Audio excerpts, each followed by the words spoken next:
Jadi kenapa negara-negara Arab tidak pernah membantu Palestina? Karena hampir semua negara-negara Arab di sana itu rezimnya pro Barat. Amerika adik kuasa tidak akan membiarkan ada satupun negara di Timur Tengah yang tidak pro Barat, apalagi anti sama Barat. Itu akan digulingkan melalui perang saudara yang didanai dan dipersenjatai oleh Amerika.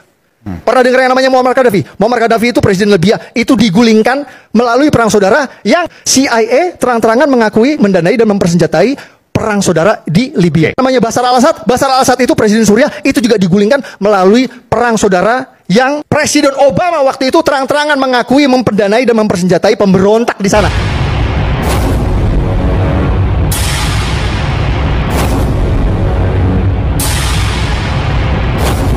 Pegiat media sosial Permadi Arya atau yang lebih dikenal dengan nama Abu Janda kembali membuat pernyataan kontroversial.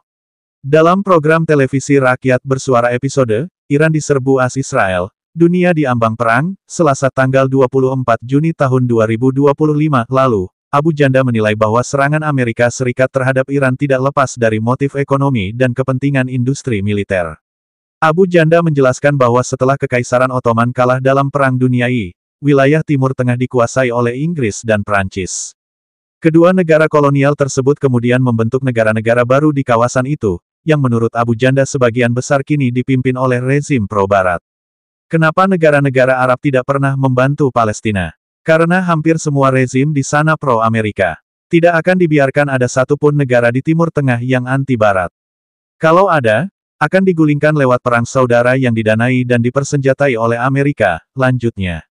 Abu Janda juga mengungkapkan besarnya dukungan finansial AS terhadap Israel, dengan menyebut bahwa negeri Paman Sam mengucurkan hibah tahunan sebesar 3,8 miliar dolar atau sekitar 60 triliun rupiah kepada Israel untuk membeli alat utama sistem persenjataan.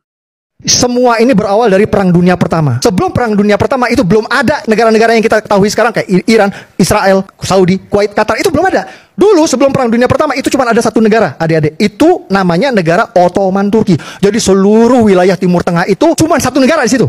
Lalu Bang, Ottoman Turki ini peranglah dengan Eropa, itulah yang kita kenal dengan Perang Dunia Pertama. Cuman Ottoman Turki ini kalah. Jadi karena Ottoman Turki ini kalah, seluruh wilayah Timur Tengah itu jadi milik Prancis dan Inggris. Lalu negara Inggris dan Prancis sebagai pemilik dari seluruh Timur Tengah mengizinkan untuk negara-negara yang sekarang ada berdiri. Jadi negara Arab, Saudi, Yordan, Suriah, Qatar, Kuwait itu semua diizinkan berdiri. Jadi kenapa negara-negara Arab tidak pernah membantu Palestina? Karena hampir semua negara-negara Arab di sana itu rezimnya pro Barat. Amerika adik kuasa tidak akan membiarkan ada satupun negara di Timur Tengah yang tidak pro Barat, apalagi anti sama Barat. Itu akan digulingkan melalui perang saudara yang didanai dan dipersenjatai oleh Amerika. Pernah dengar yang namanya Muammar Gaddafi? Muammar Gaddafi itu presiden Libya, itu digulingkan melalui perang saudara yang CIA terang-terangan mengakui mendanai dan mempersenjatai perang saudara di Libya. Namanya Bashar al-Assad. Bashar al-Assad itu presiden Suriah, itu juga digulingkan melalui perang saudara yang Presiden Obama waktu itu terang-terangan mengakui memperdanai dan mempersenjatai pemberontak di sana. Amerika setiap tahun itu memberikan dana hibah kepada Israel 3,8 miliar dolar. 60 triliun setiap tahun. Untuk apa? Ya, untuk salah satunya untuk membeli alutsista yang canggih yang dipakai sama Israel sekarang. Contoh, jet tempur F-35 yang super canggih itu, pabrik yang memproduksi F-35 di Amerika itu punya swasta. Jadi harus dipahami, inilah yang namanya industrial military complex. Apa itu industrial military complex? Itulah ketika APBN dialokasikan untuk pertahanan, lalu dipakai untuk beli senjata dari pabrik swasta, lalu pejabat yang bersangkutan dapat komisi. It's all business. Perang adalah bisnis, Bang Aiman. It's all business. Oke. Perang adalah bisnis, Bang Aiman. Ya, jadi jangan ditanya lagi kenapa Amerika serang Iran? Ya karena pengen nyari komisi dari penjualan senjata. Ngerti gak? Kalau saya tanya, paham? Saya tanya gini. Jadi it's all business. Lu kayak gitu aja kagak paham kayak anak 5 SD. Abu Janda mencontohkan jet tempur F-35 yang super canggih itu diproduksi oleh pabrik swasta di Amerika sehingga para pejabat pun mendapatkan keuntungan dari penjualan tersebut. Ia menyimpulkan bahwa konflik di Timur Tengah tidak lepas dari permainan ekonomi dan industri senjata atau yang disebut industrial military complex. Itulah ketika APBN dialokasikan untuk pertahanan, lalu dipakai untuk beli senjata dari pabrik swasta, lalu pejabat yang bersangkutan dapat komisi. It's all business. Perang adalah bisnis, tegasnya. Bismillahirrahmanirrahim. Assalamualaikum warahmatullahi wabarakatuh. Teman-teman muslim dan non-muslim, kalian sudah nonton belum tentang video di mana ada debat antara Abu Janda tentang perang Iran dan Israel? Dan kalian tahu nggak, di situ Abu Janda berapi-rapi sekali, dan di sana Abu Janda, walaupun datanya data Wikipedia ya, karena dia katakan kalau kalian ingin tahu datanya ada di Wikipedia. Dan Abu Janda memang membuktikan bahwa ternyata perang yang terjadi di Arab selama ini itu karena ada campur tangannya Amerika yang ingin menguasai dunia. Abu Janda bilang bahwa tidak akan dibiarkan sama Amerika bahwa ada negara Islam yang berkuasa. Di situ Abu Janda mengatakan seperti perang yang terjadi di Irak lah, di mana lah, itu semuanya pembiayaannya dari Amerika. Karena memang si Amerikanya tidak mau kalau ada negara yang lebih berkuasa daripada si Amerikanya, termasuk Iran. Dan di situ si Abu Jandanya teriak-teriak sampai mengatakan this is a fucking business, kata dia. Nah, oleh karena itu, apa yang disampaikan sama Abu Janda ini membuat aku semakin yakin bahwa ternyata teman-teman, adanya perpecahan di tubuh umat Islam itu melulu karena ada campur tangan pihak luar. Dan bodohnya kita umat Islam mau aja diadu domba sama orang-orang dari pihak luar. Terbukti dengan adanya perang saudara di Arab Saudi, di mana Abu Janda mengatakan secara sejarah, walaupun sejarahnya diambil dari Wikipedia.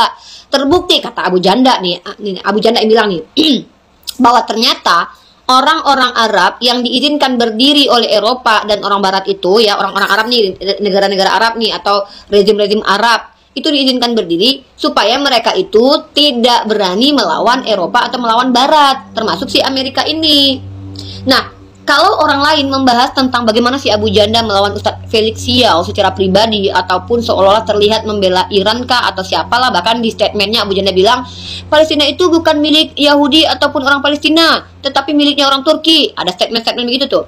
Yang saya ingin tanggapi di sini adalah bahwa secara sejarah ternyata selama ini tuduhan-tuduhan terhadap negara Arab dianggap sebagai negara yang membuat kacau karena saling berperang satu sama lain, itu ternyata ada campur tangan ini nih negara anak Tuhan. Negara anak Tuhan di mana yang selalu ingin menjadi superpower dan tidak ingin ada yang menyainginya, sehingga pada akhirnya Abu Janda menceritakan di situ sebenarnya data-data Abu Janda emang nggak ada, tetapi kalau kita lihat secara faktual, memang perang di Arab Saudi itu melulu campur tangan si negara yang adalah mayoritasnya si anak Tuhan. Karena memang kalau teman-teman lihat jual beli senjata itu didominasi sama negara-negara non-Islam. Lihat deh, ya. Yang memproduksi senjata paling besar di dunia itu negara mana sih? Nah, inilah kelakuannya nih orang-orang Barat ini. Mereka jual senjata untuk memperkaya diri, mengorbankan puluhan juta jiwa manusia dengan mensupport orang yang sedang berperang untuk semakin berperang, tapi mereka percaya bahwa mereka adalah orang-orang yang diajarkan oleh Yesus apabila ditampar pipi kiri kasih kanan. Tapi masalahnya mereka pada saat si Donald Trump itu adalah orang yang sangat religius, sangat percaya kepada Yesus Kristus sebagai Tuhannya, di mana Yesus mengajarkan apabila ditampar pipi kiri kasih kanan, tapi dia adalah orang yang mensuplai senjata kalau ada orang lain yang berantem. Tuh, kalau ada orang Arab sesama orang Arab lagi berantem, ini orang-orang yang diajarkan apabila ditampar pipi kiri kasih kanan ini justru malah bantuin dengan membiayai pertengkaran tersebut. Itu poin yang bisa saya tangkap dari podcast di TV One tentang Abu Janda dan orang-orang yang sedang berdebat. Saya tidak mau membahas tentang Israel, Palestina, dan Iran ya teman-teman, karena itu bukan kapasitas saya. Saya menangkap setiap statement orang lain dan menunjukkan konsekuensi logiknya. Dimana di sini terang-terangan secara terbuka Abu Janda mengatakan bahwa ternyata selama ini di Arab itu terjadi peperangan itu karena campur tangannya Amerika dan orang Barat. Nih, buka matanya kalian semua. Jadi kalau ada orang yang bilang bahwa orang Islam itu keji-keji karena saling memerangi, ya dulu memang saya bisa katakan nih, umat Islam, ayo berhentilah bodoh, jangan mau dipecah belah lagi, berhentilah kalian dihasut dan diadu domba. Ya, jangan karena kita berbeda mazhab, jangan karena kita berbeda siapa yang kita ikuti membuat kita saling berperang sebagaimana yang terjadi zaman Habil dan Qabil. Ya, maka saya di sini ingin membuktikan ternyata betul peperangan di Arab Saudi itu terjadi karena campur tangan negara-negara Amerika dan negara Barat yang tidak mau negara yang berbau-bau Islami ini naik melejit menguasai beberapa wilayah. Makanya tonton podcastnya teman-teman biar kalian tahu ya. Di sini Abu Janda berapi-api mengatakan ini adalah masalah bisnis senjata. Abu Janda buktikan bahwa Barat atau Amerika memakai perang untuk memperkaya diri. Waduh, padahal kan negara mayoritas anak-anak Tuhan nih. Tak percaya janji Israel, Iran siagakan militer hadapi kemungkinan pelanggaran gencatan senjata. Meski kesepakatan gencatan senjata antara Iran dan Israel telah resmi ditekan, namun hal tersebut tak lantas membuat Teheran bisa bernapas lega. Justru pemerintah tetap memberlakukan status siaga 1. Dalam keterangan resmi media pemerintah Iran, Panglima Militer, Mayor Jenderal Abdul Rahim Mousavi, menegaskan bahwa militer Iran tetap dalam posisi siaga penuh untuk menghadapi kemungkinan pelanggaran dari pihak Israel. Sikap ini diambil lantaran Iran hingga kini masih mempertanyakan komitmen Israel terkait gencatan senjata yang disepakati baru-baru ini menyusul pertempuran selama 12 hari. Mengingat Israel memiliki rekam jejak melanggar gencatan senjata, baik dengan kelompok-kelompok di wilayah Palestina maupun dalam konflik tidak langsung dengan Iran.